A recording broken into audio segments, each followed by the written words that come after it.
This story was shared with me by my friend Sarah, whom I met through our Pilates class. One day, after class, she began talking about her childhood, and I noticed a mix of warmth and sadness in her eyes. She told me about the little puppy she had been given for her birthday. That dog became part of her entire life, standing by her through childhood joys, teenage anxieties, and even the challenges of adulthood. For 18 years, they were inseparable, and then, after all those years, her loyal companion was gone. This story deserves to be heard, so I decided to share it with you. When Sarah turned 10, her parents gave her a dog. It wasn't a fancy breed, just a small black and white mutt with an adorable face and playful energy. Her parents weren't thrilled. They thought a pet wasn't a real gift. After all, unlike toys or gadgets, pets need love and care. And they were right. A dog isn't something you can just put on a shelf and forget about. It requires time and effort. But Sarah didn't shy away from the responsibility. She took her dog, whom she named Charlie, on daily walks, washed his paws when they got muddy, and made sure he was well taken care of. Her parents initially wanted no part in this arrangement, only offering money for food and the occasional vet bill. However, before long, even her parents fell in love with the cheerful little creature. What had initially worried them quickly turned into something they couldn't imagine living without.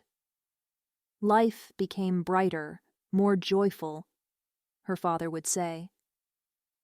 Charlie quickly learned to shake hands and over time picked up other clever tricks. He had a very expressive face. He could smile, frown, and even look like he was daydreaming. It was as if he had his own little world going on inside his head. As Sarah grew older, she longed for independence. After she finished school and got a job, she moved out of her parents' house into a small apartment nearby.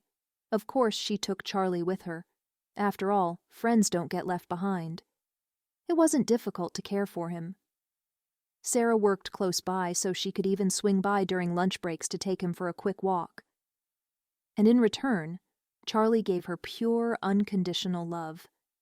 When she returned home from work, Charlie would leap for joy, his tail wagging so hard it seemed like he might take off.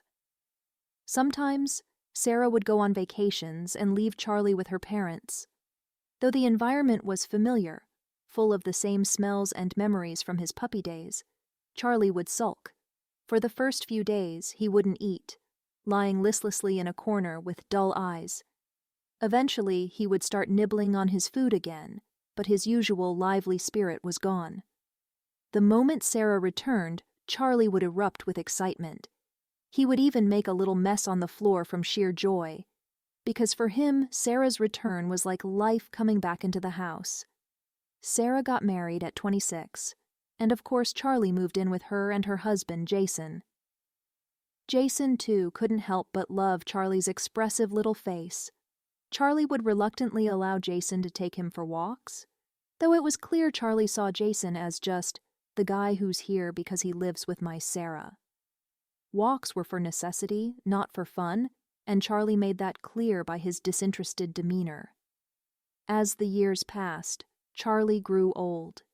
He spent more time resting, quietly chewing over whatever thoughts an elderly dog might have.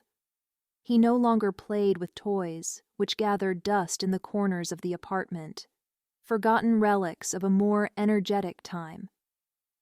Then Sarah and Jason welcomed a baby boy, Liam, into the family.